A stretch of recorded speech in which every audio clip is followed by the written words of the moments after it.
Part 2. Living in Shadows. The problem is, son, you don't see this as a game. Everything with the Kidall family is a game. If you play their game, they will drag you through the mud. I promise you that. And in doing so, they will humiliate our entire family. Kuang Kidfar to his son Zong before he tried to become a Calic.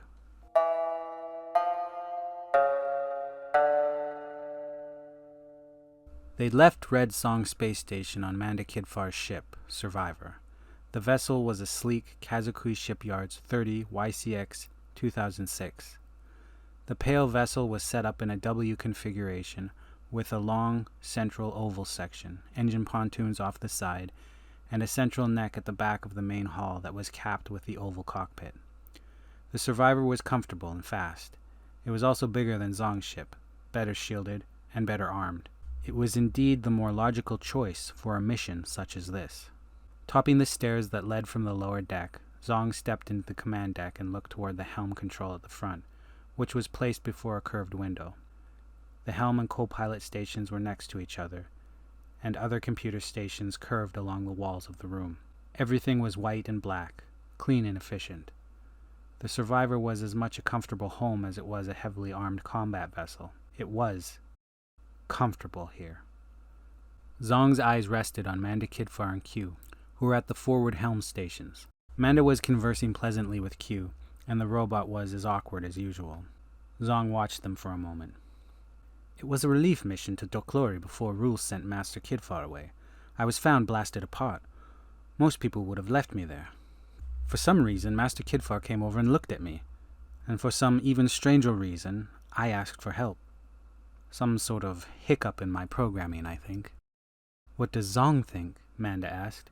He says robots are alive too, Q responded thoughtfully. And you believe him? I want to believe, Q responded.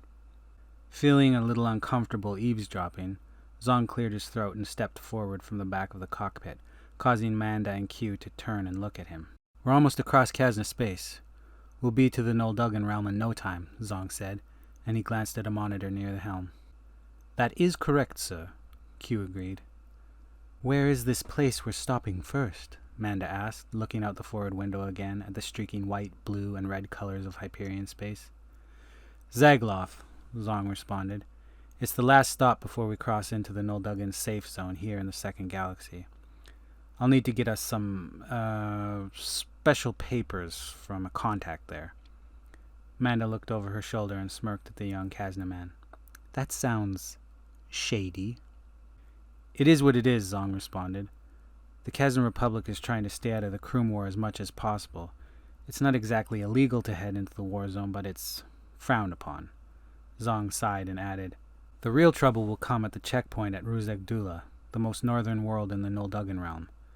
The Nuldugan are even more serious than the Kashna about keeping their part of space a safe zone. And passing into Denov space is a pain at the best of times. If the Nuldugan or the Denov don't let us pass, we're going to have to take the long way around. Which is, Manda wondered, back the way we came to Zagloff, then down to Port Arthur and west from there to Bisha space. Then up through the Outlands, which is an unhappy prospect at the best of times. Worse when you get the Kroom and Doklori ships patrolling that area of space, not to mention pirates, smugglers, and bounty hunters. Manda brought up a star chart and studied it. And going through Zurian spaces, Lower Zuria's borders with Denov space is almost as tight as their borders with Upper Zuria. There's not much point in even trying. We could go across Lower Zurian space and up to Kashna space on the far side. We'd be following the Upper Zurian border through unknown space for most of the journey. Not a good plan. Zong was reminded again of Rule's wisdom in sending him away. Things were in all kinds of turmoil in this part of the second galaxy. Still, he couldn't help being a little hopeful that they might make this all work. He wanted to help the Kashna if he could. Zong sighed. Hey, Manda said kindly, drawing his attention. Thanks for doing this. Zong smiled weakly at his ancestor. I think I'm still so much in shock that you're even alive and here that I don't fully realize what I'm doing.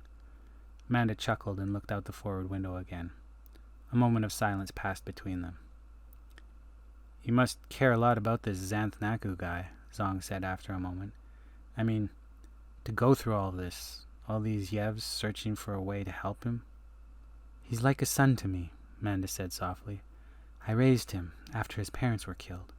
Warmth filled her features, and she got a distant look in her silver eyes. So, what is the plan? Zong asked after a moment. I mean, we go to Rule, then what? I'm hoping Rule can get me to Jangyeon. There is a rumor he's mounted a mission to Upper Zurian space. I know how to get past the Upper Zurian mines. I've been there before. It's how I found Igman Grod, but to pull this off, I need an army.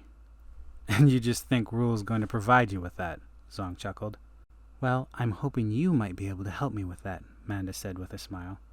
Zong winced. I'll do what I can, he admitted.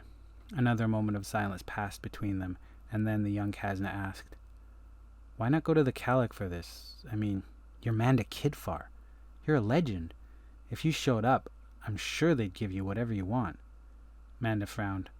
Setting aside right now the fact that the Kashna Republic is staying as far out of the Krum War as possible, and the Calic likely wouldn't help on that count alone.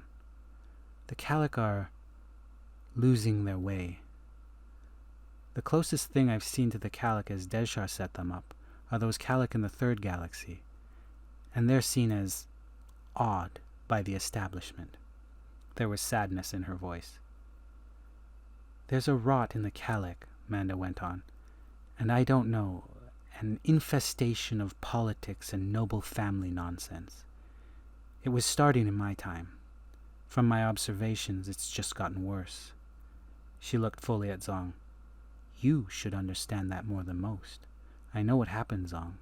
You were kept out of the Calic, and we both know it wasn't because you lacked the potential. It's because a Kidal sits at the head of the Calic Order now. Zong looked at the floor. She wasn't wrong. The Kidfar and Kidal families had a long-running feud. Father told me I'd never get in, Zong said after a moment. He told me if I tried, Quesh Kidal would just see the opportunity to humiliate our house. You didn't believe him? Manda asked. I was so focused on being a hero, Zong said in a rush, looking up. He shook his head, staring sadly out at Hyperion space.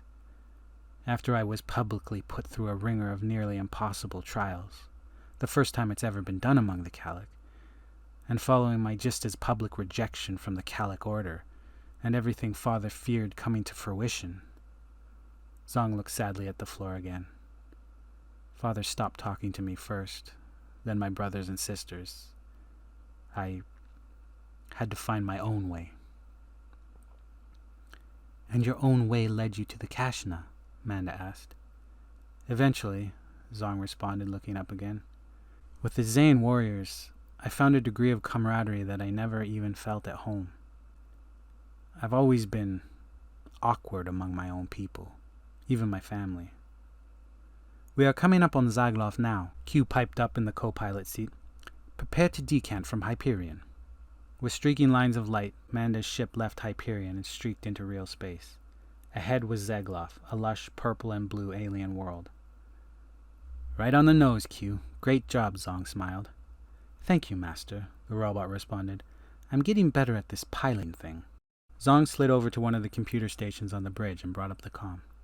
What are you doing? Manda asked. Making contact with my... Contact, Zong responded, wincing at the choice of words.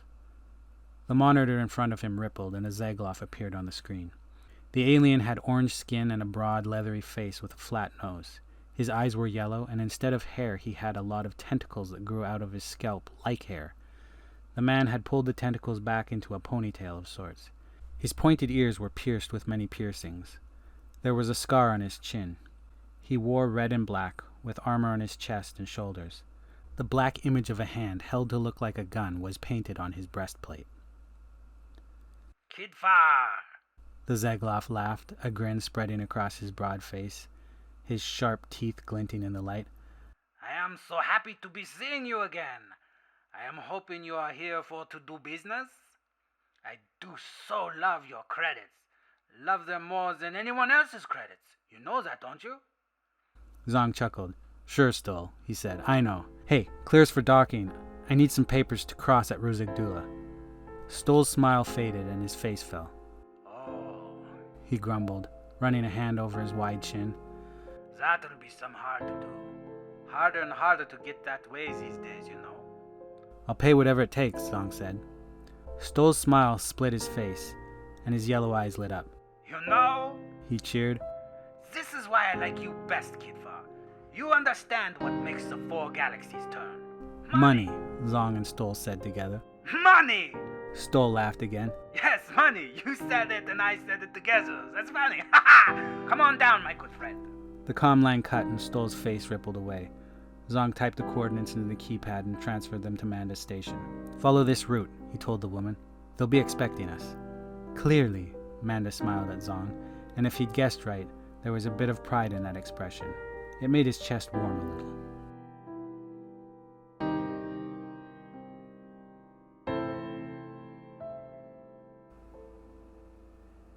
Thank you for listening. Please like, subscribe, and share with your friends, and there are more episodes on the way.